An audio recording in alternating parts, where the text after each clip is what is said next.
Haryana diary में बात करेंगे पंजाब काउंसलिंग चुनाव को लेकर। दरअसल Punjab and Haryana bar counselling के चुनाव 18 मार्च को होने हैं, जिसको लेकर फरीदाबाद में तैयारियां पूरी कर ली गई। बार एसोसिएशन के प्रधान राजेश वासला के अनुसार 8 मतदान बूथ बनाए गए हैं। बता दें, बैलेट पेपर से वोटिंग होगी, साथ ही सुरक्षा के कड़े इंतजाम किए गए। बार काउंसलिंग के चुनाव में 8 उम्मीदवार चुनावी मैदान में है, जबकि मतगणना 20 मार्च से शुरू होगी।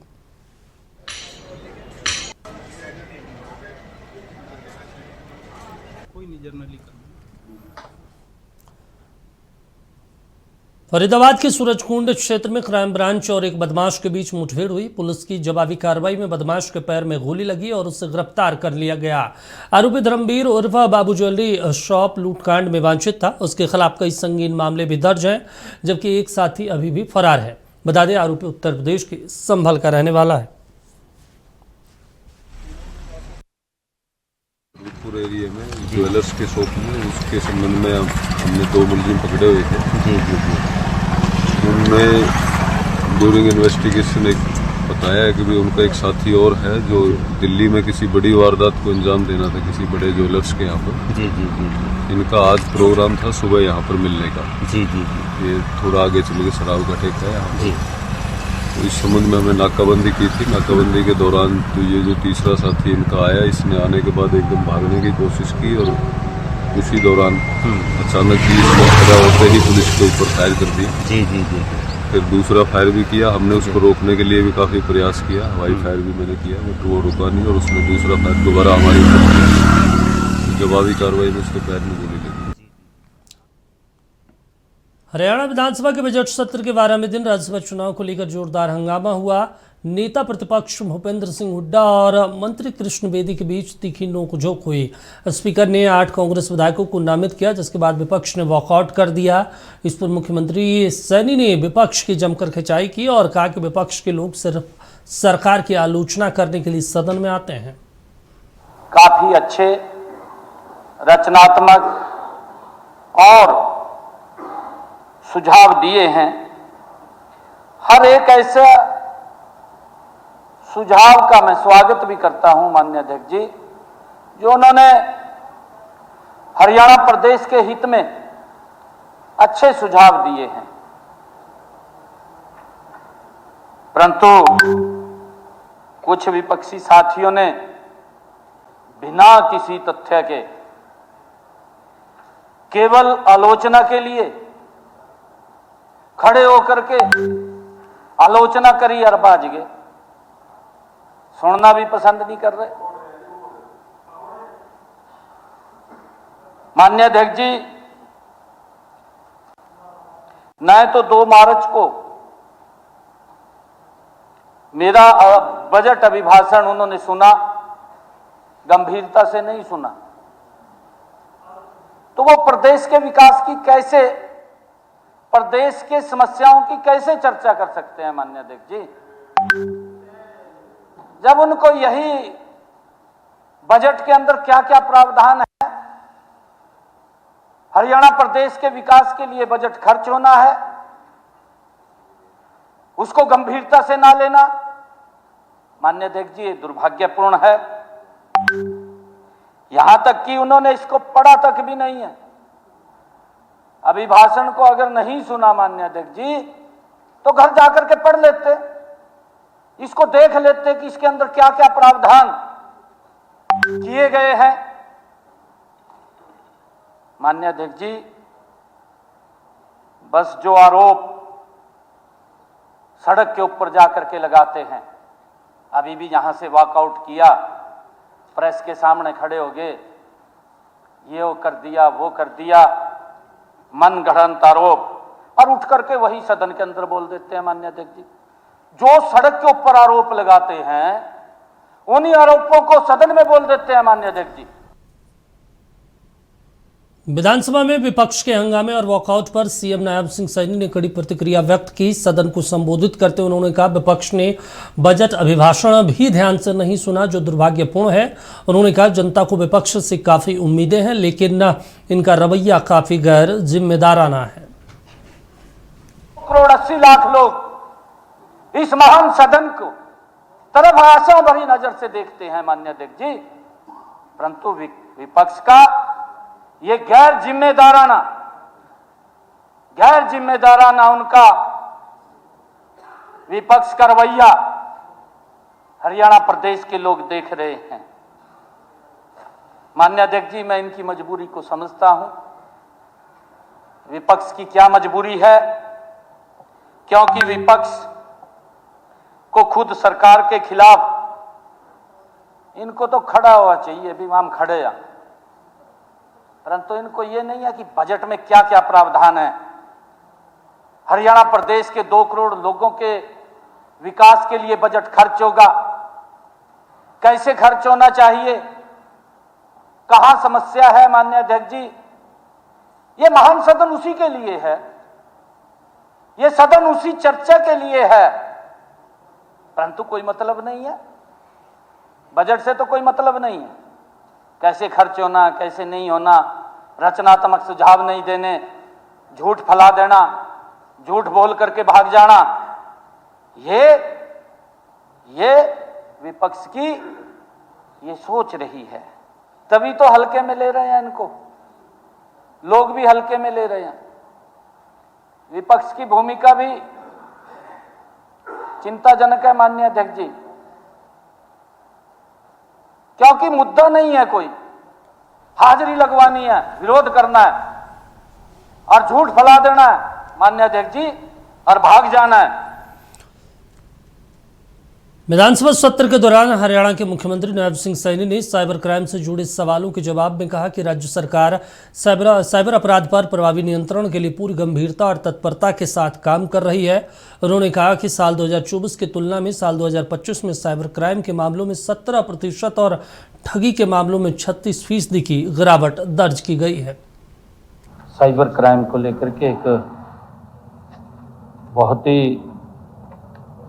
ये ऐसा विषय है कि लोग ठगी का शिकार हो जाते हैं, फ्रॉड कर जाते हैं लोग। परंतु माननीय अध्यक्ष जी, मैं ये कहना चाहूँगा कि ये जो साइबर क्राइम का विभाग बना है, ये हमने आकर के बनाया, कांग्रेस के समय तो था ही नहीं। एक मिनट बैठ तो जाओ ना, अरे बैठ तो जाओगे, बैठ तो जो बताना तो पड़ेगा जी। माननीय अध्यक्ष जी, हम इसके अंदर लगातार इसके अंदर नई नई तकनीक आ रही है, लोग भी उस तकनीक का उपयोग करते हैं और लोगों को यहाँ तक डिजिटल अरेस्ट भी कर लेते हैं माननीय अध्यक्ष जी। वो भी बड़ा एक साइबर क्राइम के अंदर ये चल रहा है। परंतु माननीय सदस्य ने जो पूछा है कि इसमें बढ़ोतरी हुई है केसों में साइबर क्राइम के, मैं आपको बताना चाहता हूं कि केसों में कमी हुई है माननीय अध्यक्ष जी। 2024 में ये 6054 थे, 2025 में ये 5000 हुए, कमी हुई है। इसके अंदर 17% की कमी आई है। और ठगी के मामलों के अंदर भी माननीय अध्यक्ष जी, ये 2024 में 9804 थे और 2025 में ये 6324 हुए। लगातार हमारी ये सरकार निरंतर ऐसे साइबर क्राइम जो करने वाले लोग हैं उनके ऊपर सख्त कार्रवाई कर रही है। 36% की इसके अंदर कमी आई है। और होल्ड राशि जो आपने अभी बात की है, क्योंकि जो ठगी करता है वो मल्टीपल खातों के अंदर पैसा भेजता है, एक खाते से जाएगा कई खातों के अंदर घूम जाएगा जब तक उसको पता नहीं लगेगा। हमने उस राशि को माननीय अध्यक्ष जी होल्ड कर देते हैं। तुरंत हमारी जो साइबर पुलिस है वो बैंकों के साथ भी हमने अटैच किया उसको, और बैंकों से मिलकर के जो ही पता लगता है मिनटों के अंदर उस राशि को हम होल्ड कर देते हैं। और होल्ड की गई 27% की जो राशि थी उसकी भी संख्या बढ़ी है माननीय अध्यक्ष जी, वो 40% हुई है। पहले 27% थी 2024 में, अब 2025 में हम और एक्टिव हुए हैं तो वो 40% की है। 13% की वृद्धि इसके अंदर भी की है। और गिरफ्तारियां भी हुई है माननीय अध्यक्ष जी। इसके अंदर हमारी पुलिस ऐसे जो साइबर क्राइम करने वाले लोग हैं, क्रिमिनल है, ऐसे लोगों के खिलाफ सख्त कार्रवाई भी। वहीं विधानसभा में साइबर क्राइम से जुड़े सवालों का जवाब देते हुए मुख्यमंत्री नायब सिंह सैनी ने माना कि हाल ही के दिनों में 60 साल से ऊपर के बुजुर्गों के डिजिटल अरेस्ट की गिरफ्त में आने के कई मामले सामने आए। उन्होंने कहा कि इस पर रोक लगाने के लिए सरकार डबल OTP का प्रावधान कर रही है। इसमें बैंक से एक OTP ग्राहक को भेजा जाएगा और दूसरा OTP उसके बच्चे को भेजा जाएगा। जब तक दोनों OTP नहीं मिलेंगे तब तक खाते से राशि ट्रांसफर नहीं होगी। इससे डिजिटल अरेस्ट का खतरा काफी कम होगा। जो डिजिटल अरेस्ट है उसके अंदर 60 साल से ऊपर के हमारे सीनियर सिटीजन्स वो इस गिरफ्त में आ जाते हैं।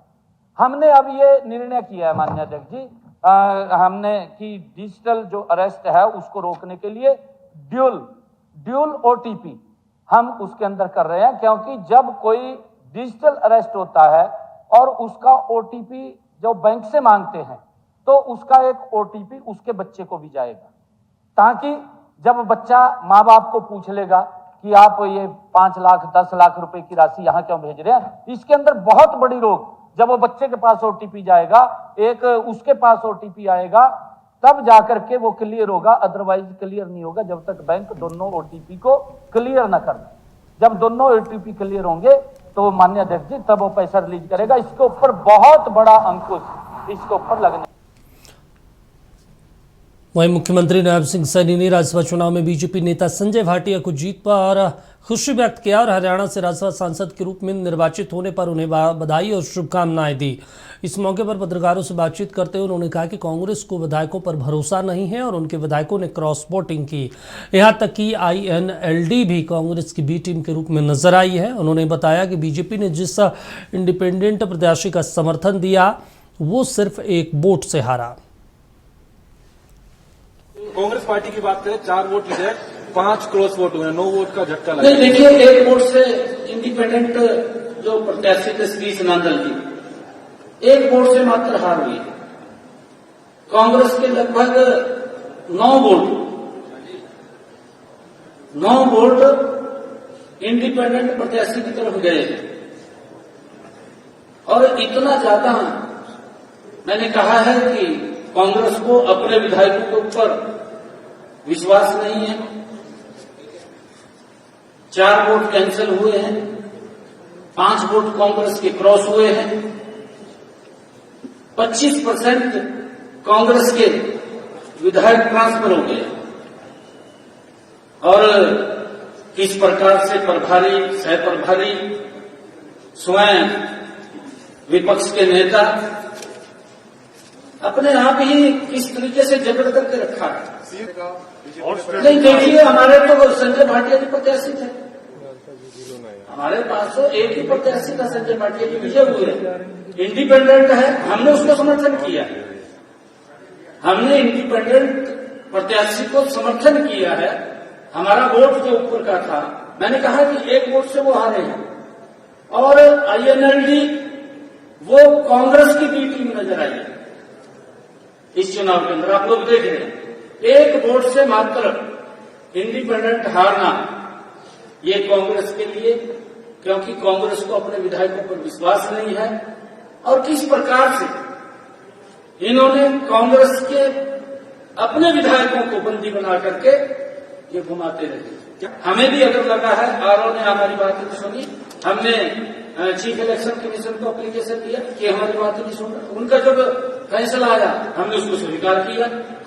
हम देखिए, भारतीय जनता पार्टी बाबा भीमराव अम्बेडकर जी के उस पवित्र संविधान का सम्मान करने वाली पार्टी, परंतु कांग्रेस ने उस संविधान को कुचलने का काम किया।